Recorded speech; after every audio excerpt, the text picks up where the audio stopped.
Bonjour à tous, nous sommes à 4 jours désormais de cette finale tant attendue du trophée Coupe de France masculin, la finale qui opposera Gravenchon à Marmande, le Bessac-Beaupuy Marmande Basket. Et aujourd'hui, j'ai l'occasion de recevoir le coach justement de Bessac-Beaupuy Marmande, Gilles Versier. Bonjour Gilles, comment allez-vous?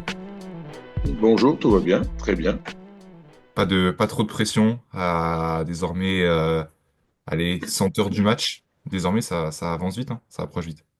Non, non, non, non, c'est un pur moment de bonheur.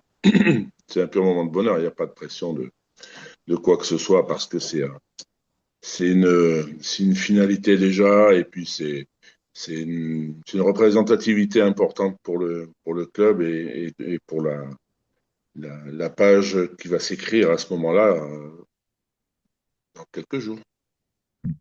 Forcément, c'est une préparation assez hors norme pour le club. Il me semble que vous avez vécu des finales en tant qu'entraîneur, mais on discutait un peu avant ce live. C'est la première que vous allez vivre en tant finale du Trophée Coupe de France. Rapidement, comme j'ai fait avec votre homologue, on va revenir sur un bilan forcément de cette saison du Bessac Beaupuy Marmande. Il reste 3 journées en championnat. Ce match, cette finale du Trophée Coupe de France. Euh, on va commencer par un bilan. Quel bilan, en quelques mots, vous feriez à l'heure actuelle de cette saison?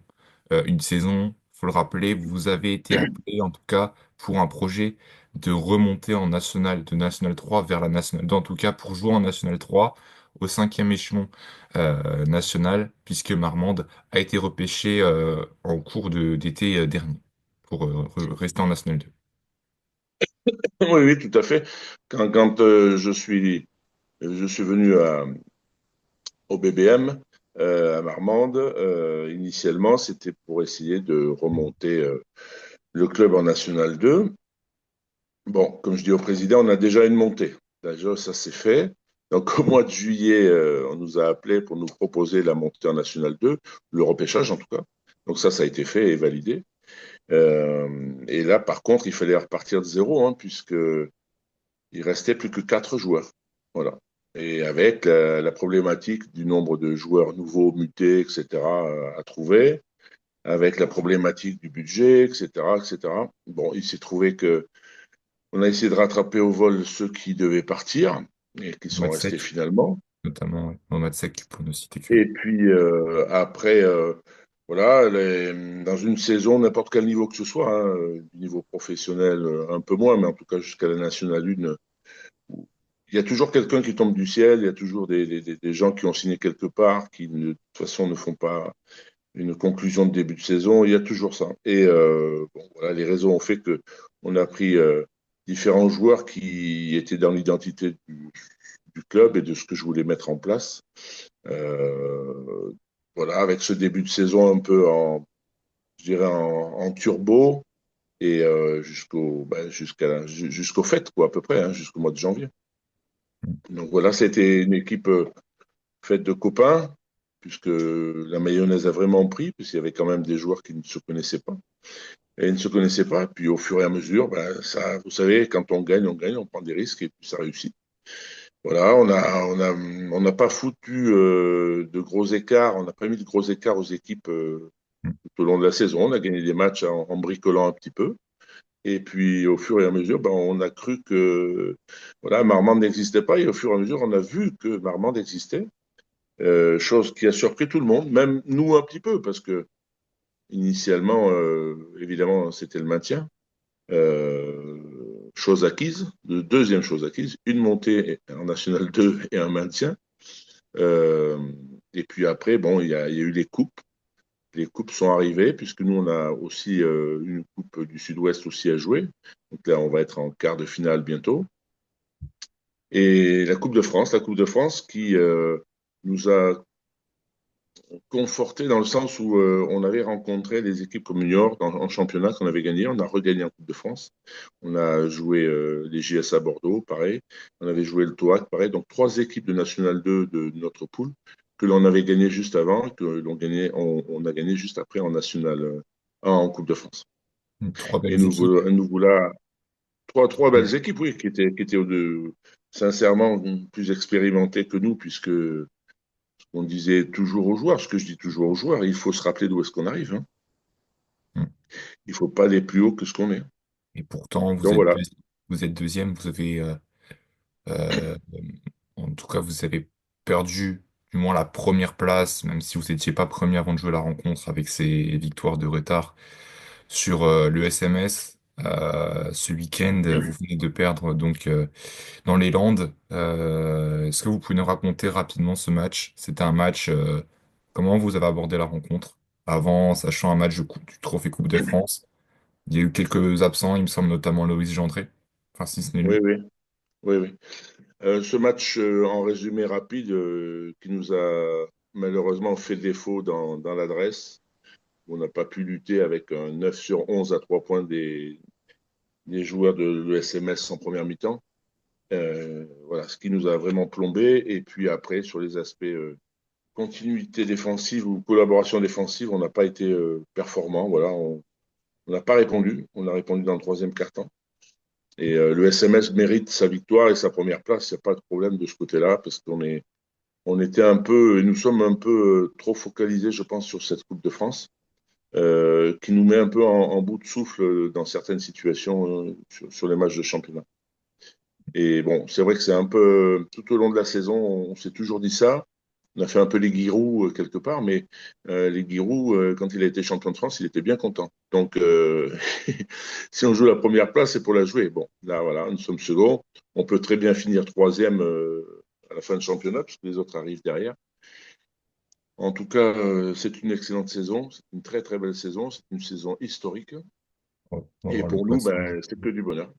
On voit le classement justement. Je voulais revenir un peu avec vous sur des équipes peut-être qui vous ont fait peur. Bordeaux, très très très très belle équipe. Il me semble que vous avez réussi pourtant à les gagner là-bas au début de saison. Oui, on a gagné 2 fois contre eux.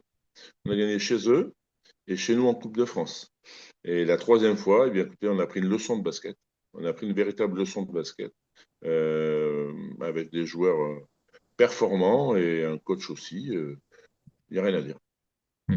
En tout cas, voilà, vous y êtes du côté de Bercy, même si on sent comme vos adversaires que depuis cette qualification, du moins historique pour le club, il y a des défaites qui arrivent. Vous êtes comme à 8 défaites pour une équipe qui est deuxième. C'est assez rare, mais c'est souvent ce qu'on retrouve au sein de cette poule B qui est très homogène. Vous allez nous le confirmer. Oui, tout à fait. Tout le monde peut gagner tout le monde, surtout dans la deuxième partie du championnat où les surprises n'existent plus. C'est-à-dire que si on peut surprendre des adversaires sur la première partie, la seconde partie, tout le monde réajuste un petit peu. Il y a les blessés, puisque nous ne sommes pas, voilà, nous ne sommes pas professionnels, donc il y a des joueurs qui sont blessés, surtout en fin de saison. Et pareil pour les adversaires. Donc, c'est-à-dire que notre classement, il est un peu flatteur. Il est un peu flatteur avec autant de défaites, hein, ça c'est sûr. Bon, mais on va le prendre quand même, hein. On s'adapte quand même, on fixe les objectifs sur ce qui reste. 2 coupes, vous nous en avez parlé. Le challenge de la première place qui reste encore possible, même si ça va être un peu plus dur que d'aller chercher ces coupes, j'ai l'impression. Oui, oui, pratiquement impossible dans le sens où on a perdu aussi le point d'avérage. On a perdu le point d'avérage, quoi qu'avec les points de Coupe de France, hein, il y a aussi une différence qui s'est faite. Mais bon, déjà, la seconde place serait superbe. C'est un objectif de finir C'est un second, objectif de la oui, conserver. oui, il reste 3 matchs, il faut gagner les 3 matchs. On en a un à l'extérieur et 2 à la maison, faut gagner les 3. Hmm. Justement, on va prendre le temps de parler un peu de vous. Vous avez longtemps entraîné du côté d'Angers, de la région de Nantes. Il y a eu des passages à Blois, à Andrézieux. Vous avez une belle carrière. Est-ce que vous pouvez un peu nous raconter comment vous êtes arrivé dans le coaching rapidement, même si certains doivent vous connaître, mais d'autres vous découvrent aujourd'hui? Waouh! Vous avez le temps. Alors, Un peu de tout. moi, je suis natif de la Drôme, de Cré dans la Drôme, le même pays que Laure Savasta et d'autres joueurs et joueuses. Euh, et dans la Drôme, là, actuellement, c'est Saint-Vallier qui représente Ouais. le département. Voilà, je suis parti sur Tours. Tours, à l'époque, c'était le CES Tours. Et puis après, là, je jouais à l'époque. Je jouais. Et il s'est trouvé que j'avais passé déjà les diplômes d'entraîneur, à l'époque, le brevet d'État premier degré. Et j'étais entraîneur à Tours et au premier pôle espoir de Tours, avec Frédéric Crapez au départ. Donc ça, je vous parle de 186, cher ami. Donc Ça c'était remonte, tout jeune. ça remonte. Voilà. Après Tours, eh bien, je suis parti à Coulennes. Voilà, la patrie de la famille Chartereau. Euh, et puis après Coulennes, je suis parti à Rouen, à la chorale de Rouen. Donc à partir de la chorale de Rouen, voilà où j'ai fait le plus gros de ma carrière là-bas. Donc au départ pour centre de formation et après pour l'équipe pro. Donc centre de formation, à l'époque, on était avec Alain Tinet. On était en national 1A, à l'époque ça s'appelait comme ça, Ok. avec David Turkill, etc. Et puis après, j'ai pris la suite en Pro B pendant, je crois que c'est 4 ans à peu près. Euh, j'ai atterri après à Rodez, où nous sommes montés de National 2 à National 1. Après, je suis parti à la Jalte Le Mans, où nous étions National 1 à l'époque. Après la Jalte Le Mans, vous me faites travailler ma mémoire, C'est une hein. belle Après carrière en la tout Jalte cas. Le Mans, C'est une je carrière. suis parti à, je suis parti à Maurienne, ex-Maurienne. Ça, c'était en 2000. Et après Maurienne, je suis parti à Albi dans le Tarn. Nous sommes montés en National 3. Ça va C'était de la partout, hein. région. Droite à gauche en France, Voilà, les filles c'est du pas pays. fini. Vous allez voir. Après Albi, je suis parti à Blois. Voilà, à Blois. Et à Blois, on a été champion de France. Nous sommes montés en National 1. Après Blois, je suis parti à Cognac. On a été champion de France. On est monté en National 1. Et après Cognac, je suis parti sur l'île de Ré. Nous sommes montés en National 2. Après, je suis parti ça s'appelait l'UPAB à l'époque, c'était la fusion entre Saint-Just, La Pontoise et Andrézieux à l'époque, en National 2. Après, je suis parti à Angers, Saint-Léonard-Angers, et puis après à l'EAB. Donc, j'étais directeur sportif de l'EAB, et on est monté en National 1. Et après, Angers, je suis parti à Rezé, en National 2. Et puis voilà, j'ai fait un passage à la Similienne de Nantes. Et après, me voilà arrivé à Marmande. Ça fait quoi? Ça fait 22. Allez, j'ai 20 clubs quasiment. Si on vous écoute, c'est une carrière qui est riche. C'est une carrière qui est pas terminée. Le bilan personnel, il est forcément épanouissant d'avoir coaché des centaines de joueurs. Vous avez coaché essentiellement dans le basket masculin, si je me trompe pas, pour le coup. Oui, oui, oui, oui, oui. J'ai jamais eu d'équipe de filles à coacher. La seule fille que j'ai entraînée, c'est Laure Savasta. Je ne sais pas si vous connaissez, hein, qui a été internationale, etc.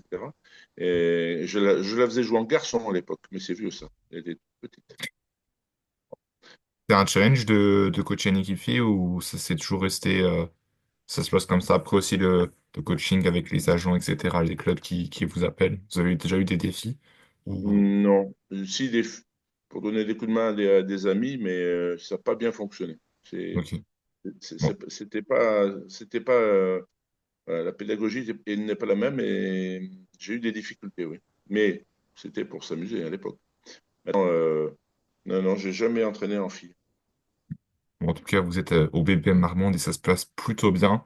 Je vais vous poser une question assez directe maintenant. Est-ce que le groupe sera au complet? C'est peut-être encore un peu tôt ce lundi matin pour en parler. Mais Loïs Gendré, incertain pour cette finale? Confirmé, ça va aller? C'était le maître au repos? Non, il est blessé, hein, il est blessé, mais on attend le feu vert médical et il pouvait faire que l'échauffement samedi. Bon, même Manu Monceau, hein, Manu Monceau était pas sûr de jouer samedi. Voilà, pour le moment, on en est là. J'attends le feu vert des kinés, du kiné et des docteurs là, ce soir ou demain. Mais en toute transparence, on n'en sait pas plus que ça. Et Euh, incertitude. une incertitude, oui, c'est vrai, c'est vrai. C'est En tout c'est cas, dommage parce que ouais. c'est dommage parce que ce joueur-là a promis il y a quelques mois au président lors d'une petite réunion, j'espère qu'il m'écoute, Loïs, là, euh, qu'il allait amener le BBM en finale. Et le président a dit, mais on verra. Ben, il a amené le club en finale. Écoutez, en tout cas, il sera du déplacement, on l'espère. Et du déplacement, ça nous permet de parler aussi de tout ce peuple. Une salle qui remplit à 800, 900 personnes à chaque rencontre à domicile. Vos supporters qui ont fait le déplacement, on a eu le temps d'en parler. Ils étaient quasiment une cinquantaine du côté d'Orléans lors du plateau. Ce plateau qui a aussi révélé les qualités d'un effectif. Un effectif qui est comme une famille, on a l'impression. C'est un peu la marque de fabrique de cette finale. Une famille de Gravenchon face à une famille de Marmande. Est-ce que c'est un peu ce que vous avez identifié? Et comment ça a identifié des deux côtés? Oui, oui, nous sommes le même club que Gravenchon, que je connais très bien parce que Bruno est un ami depuis de longue date. J'ai joué à l'époque, quand je coachais Saint-Léonard, me semble-t-il, ou quand on allait jouer à Gravenchon à l'époque. Et même, j'avais recruté Joanne Papeau à l'époque qui avait joué là-bas. Oui, genre, pour répondre à la question, effectivement, oui, oui, c'est familial. Et puis, bon, c'est la première fois dans le département qu'une équipe, dans le département, je dis bien, hein, qu'une équipe a joué la finale à Bercy. Bon, il y a eu Garonne Basket qui avait fait des beaux parcours aussi, mais pas jusqu'à la finale. Donc voilà, il y a tout le peuple marmandais qui veut se déplacer et venir. Bon, après, ça fait un peu loin, effectivement. Bon, on est moins proche géographiquement que Gravenchon pour Paris. Donc ça fait des frais quand même pour les gens. Alors, tous ceux qui vont venir ont fait des efforts. Mais c'est vrai que si ça avait été plus près, pour nous, ça aurait été mieux. Hmm. En tout cas, plus près, il y aura. On va en parler. Est-ce que d'abord, vous savez déjà un peu les chiffres, quelques chiffres qui ont été communiqués, possible, rendus possibles, de votre Au niveau côté, le des nombre de spectateurs, supporters? Ouais.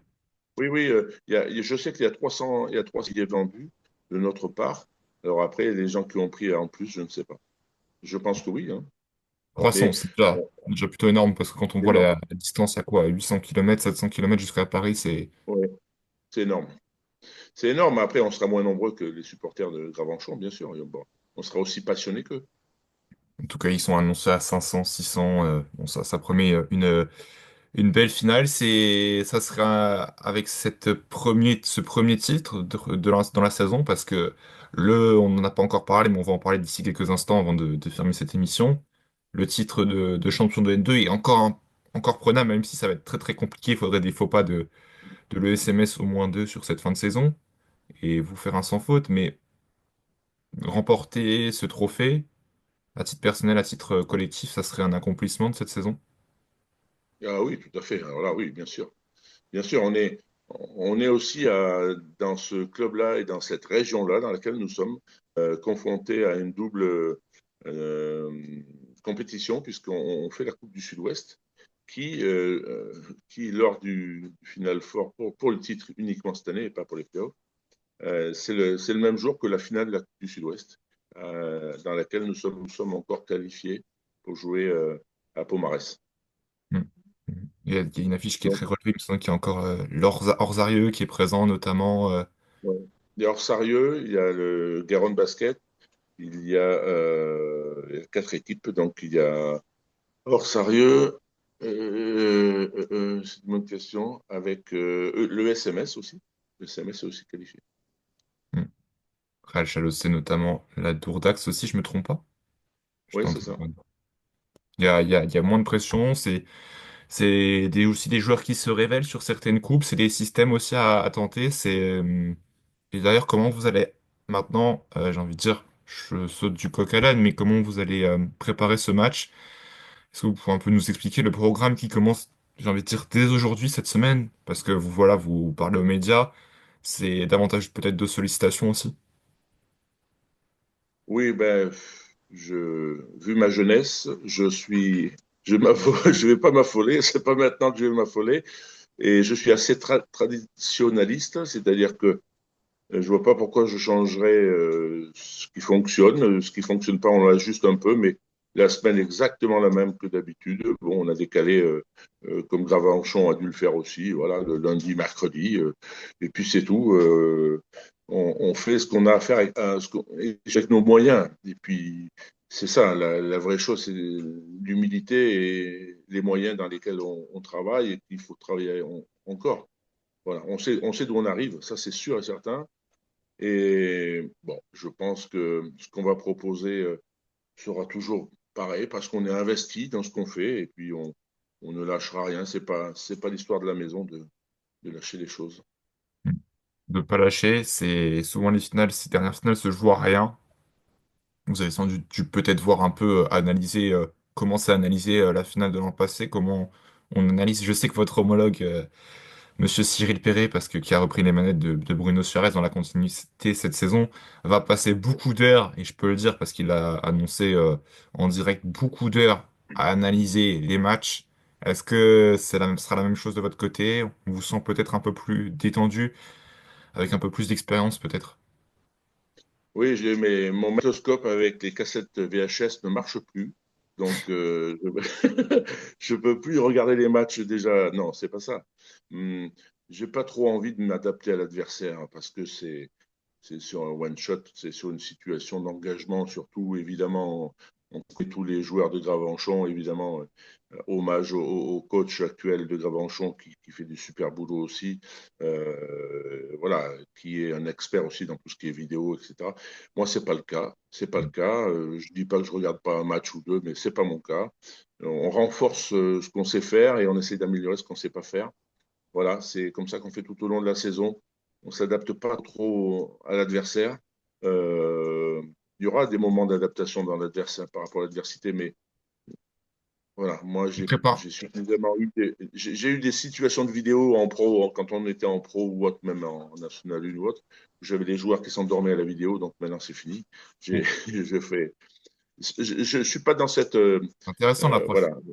C'est tout à fait intéressant. Donc, on se concentre sur, sur l'équipe de Marmande uniquement. On prépare voilà, ce qu'on sait faire, ce que vous savez faire, renforcer ce que vous ne savez pas faire, si j'ai bien compris, si je reprends un peu vos mots, uniquement sur Marmande. Et on va pratiquement rien voir s'il y a des systèmes de zone, etc., de Gravenchon.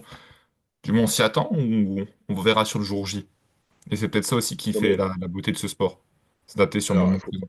j'ai pas dit tout ça. J'ai surtout dit que j'allais pas passer des nuits blanches comme j'ai Oui, pu faire quand j'étais jeune hein, par rapport à la vidéo. J'ai un assistant, Devan Bailey, qui me regarde ça aussi. Mais on connaît par cœur l'équipe de Gravenchon. Comment elle joue, quels sont les joueurs, qu'est-ce que le coach il fait d'habitude et tout. pour Faut un pas me scouting prendre qui pour va un être lapin de 6 semaines non plus. J'ai j'ai pas dit que je connaissais pas. Mais ce que je dis, c'est que on renforce dans les difficultés où nous sommes actuellement de jeu, où il faut vraiment revenir sur des bonnes bases. C'est surtout ça. L'adversaire, on sait ce qu'il va faire, etc. On connaît voilà, tout ce qu'ils font. On a suffisamment de connaissances dans toute leur poule pour avoir appelé l'ensemble des coachs de leur poule et leurs adversaires. Mais néanmoins, mon discours, il est par rapport à nous d'abord, parce qu'on a quand même des difficultés de fin de saison qu'il faut régler. les difficultés, c'est intéressant ce que vous dites, vous relevez un point. Des difficultés, ça vient peut-être avec des défaites, c'est ça, en championnat? Oui, c'est ça. Et puis on a eu des blessés, et puis des joueurs un peu usés, et jouer des équipes qui finalement sont plus fortes parce qu'ils s'entraînent plus que nous en fin de saison, et c'est pas pareil, c'est plus pareil. Et la Coupe de France qui nous a qui nous a un peu tourné la tête dans cette fin de saison. Donc gérer la victoire au bout d'un moment, c'est pas facile. Hein. Quand on a gagné 12 de suite, on répète toujours les mêmes choses. Et quand on perd plusieurs fois, eh ben voilà, il faut remettre en place un discours. Et ce discours-là, face à la défaite, ben, il faut rebondir. Donc, avoir perdu à l'ESMS, c'est pas grave en soi, dans le sens où c'est une belle saison, etc. Mais c'est grave en soi, dans le sens où on fait des graves erreurs dans ce match-là. En tout cas, Gravenchon aussi perdu, a perdu deux fois de suite et arrive avec deux défaites de suite. Euh, voilà, vous avez venu de perdre contre le SMS. C'est deux équipes qui vont bah, se défier. Deux équipes qui s'entraînent aussi que deux fois par semaine, si j'ai bien compris. C'est le cas vous aussi, sauf que vous avez des cas d'entraînement, c'est ça cette semaine? Non, on s'entraîne 3 fois par semaine. Trois fois, donc une fois de plus que Gravenchon. Ok. On s'entraîne 3 fois par semaine, tout au long de l'année. Mais après, c'est sur du one shot, donc je crois que c'est plutôt la gestion des émotions et comment on arrive là-bas, et comment on se gère, comment il faut partager ces moments de plaisir, mais de compétition, et rester focus sur le rectangle du terrain de basket. Tout le monde sera dans sa bulle. Vous allez arriver, c'est ça, jeudi soir. Parce qu'on sait que Gravenchon, ils nous ont confirmé eux-mêmes qu'ils étaient arrivés hier. Enfin, pardon, pas hier, mais l'année dernière, ils étaient arrivés le jour même. Voilà, vous allez arriver jeudi soir, c'est ça? C'est Oui, prévu. Oui, oui, jeudi soir, je ne sais pas si on sera dans le même hôtel que Gravenchon, j'espère boire un coup avec le coach pour faire connaissance, et puis en toute amitié. Et oui, on arrive la veille, oui. Oui. Vous, en quelques mots, qu'est-ce qui va faire la force sur cette finale? Qu'est-ce qui vous permettre, si vous avez un mot d'ordre sur cette finale, qu'est-ce qui fera la différence selon vous, pour vous? Je pense la gestion des émotions, parce que c'est quelque chose que, à part Vincent Cousigou, personne n'a joué à Bercy. Bon, à part être dans les tribunes de Bercy, tout le monde y a été, mais il n'y a qu'un seul joueur qui a joué là. Je pense que Gravenchon a un temps d'avance sur nous par rapport à l'expérience. Et ça, c'est un gros point parce qu'on ne gère pas les mêmes situations. L'arrivée dans la salle, voilà, on n'a pas pu y aller avant, etc. Il y a plein de choses. Gravenchon a un point positif sur on ne peut pas lutter, avec lequel on ne peut pas lutter. Maintenant, voilà, sur l'envie, les deux équipes auront beaucoup d'envie. Nous, évidemment, sur la première page de l'histoire du club et du département. Voilà, pour les bénévoles, les partenaires, les institutions, les dirigeants, le président, etc. Tout le monde veut faire au mieux.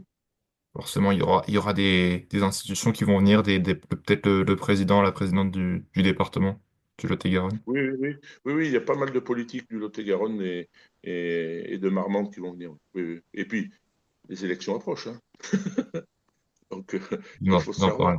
Je viens d'en parler d'ici à peu près un an, peut-être un peu moins.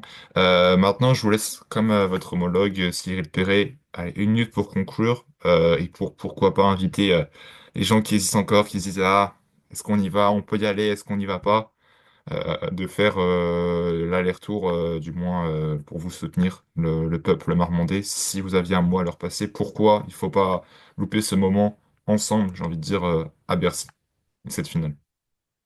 Alors, effectivement, il faut venir nous soutenir parce qu'on en a besoin. On est moins nombreux dans les tribunes que nos adversaires de Gravenchon, mais le cœur de Lot-et-Garonne est certainement dans l'attente d'avoir un tel trophée dans notre cité.